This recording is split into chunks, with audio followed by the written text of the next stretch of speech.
कला गला भूली की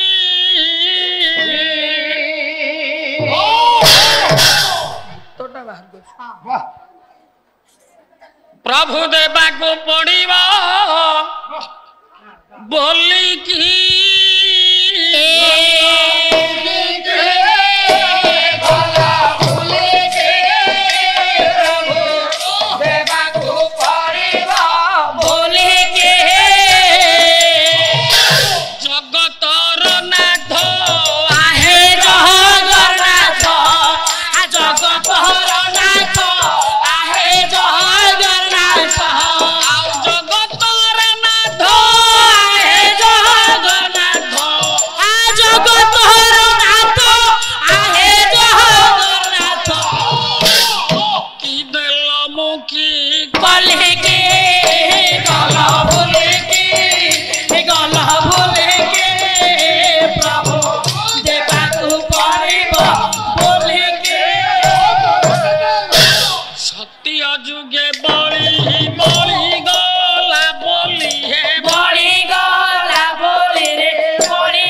लिखिले गविश्वपत्रा नवजात हारी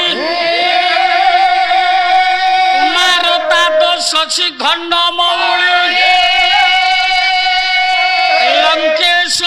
ସମୁଚିତ ପାଦ ପଦ ଆୟାଦ ନାଦି ପରମେଶ୍ୱର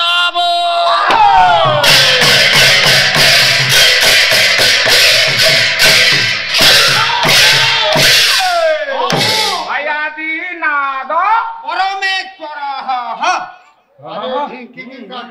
ବସ ବସ ବସ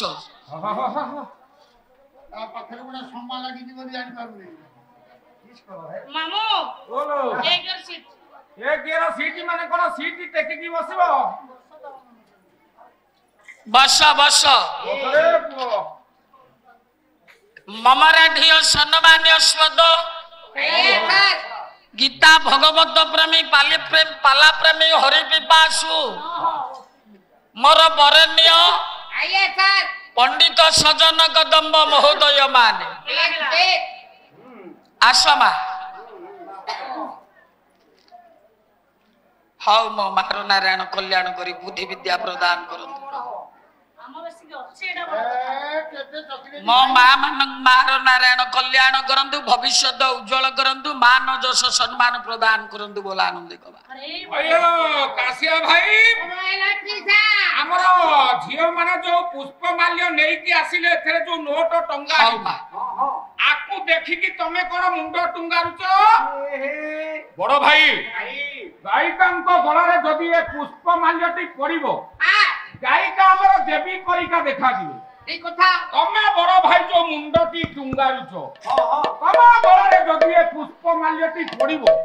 ଏରା ବୋଦାକୁ ଅଗଳିକି ନେଲା ଭଳିଆ ମୋ ମାର ନାରାୟଣ କଲ୍ୟାଣ କରନ୍ତୁ ପ୍ରଭୁ ଭବିଷ୍ୟତ ଉଜ୍ଜଳ କରନ୍ତୁ ସତ୍ୟ ପିଲାମାନଙ୍କର ଶ୍ରଦ୍ଧା ଆଦର ମୁଁ ତ ଭାବି ନଥିଲି ଦ୍ୱିତୀୟ ପର୍ଯ୍ୟାୟରେ ମୋ ପାଇଁ ଏତେ ଆନନ୍ଦ ଥିବ ଅପେକ୍ଷାରେ ମୋ ଛୁଆ ମାନେ ମତେ କେତେ ଭଲ ପାଉଛନ୍ତି ମୁଁ ଏଇଥିରୁ ଅନୁଭବ କରିପାରୁଛି ଆଉ ନିଜକୁ ନିଜେ ମାତୃତ୍ୱ ବୋଲି ଗ୍ରହଣ କରୁଛି ମୁଁ ହଉଛି ମା ତାଙ୍କର ଆପଣଙ୍କୁ ବି ଅମିତା ଭଲ ପାଉଛନ୍ତି ଖୁସି ମୋ ଝିଅ ପୁଅ ମାନେ ମା କୁ ସମ୍ମାନ ଦବାରେ କେବେ ପଛ ଘୁଞ୍ଚା ଦଉନାହାନ୍ତି ନା ତେଣୁ ଆଜି ପରମ କାରୁଣ୍ୟା ମା ଭଉଣୀ ମାନ ମୁଁ ସମସ୍ତଙ୍କୁ ନମସ୍କାର କରିବି ମା ମୋ ପାଇଁ 2 ଘଣ୍ଟା ବସିଗଲା ଆଜି ଶେଷ ରାତି କେହି ଯିବନି ଆଜି ଖାଲି ବାପା ମାନଙ୍କୁ ମା ମାନଙ୍କୁ ଭଉଣୀ ମାନଙ୍କୁ ଭାଇ ମାନଙ୍କୁ ଅନୁରୋଧ ବସିକି ପାଲା ଦେଖ ସକାଳୁ ବାସି ବାଟି ସବୁ ମୁଁ କରିବି ଯୁବପିଢିରେ ମୋର ସମସ୍ତ ଶିକ୍ଷିତ ଯୁବବନ୍ଧୁ ମାନେ ଆବାଳ ବୃଦ୍ଧ ବନିତା ନରନାରାୟଣ ସମସ୍ତଙ୍କୁ ଆଜ୍ଞା ମଞ୍ଜୁଲତା ସାମଲ ଏ ମହାଯଜ୍ଞର ପୂର୍ଣ୍ଣାହୁତି ରଜନୀରେ ପ୍ରଣାମ ଜଣାଉଛି।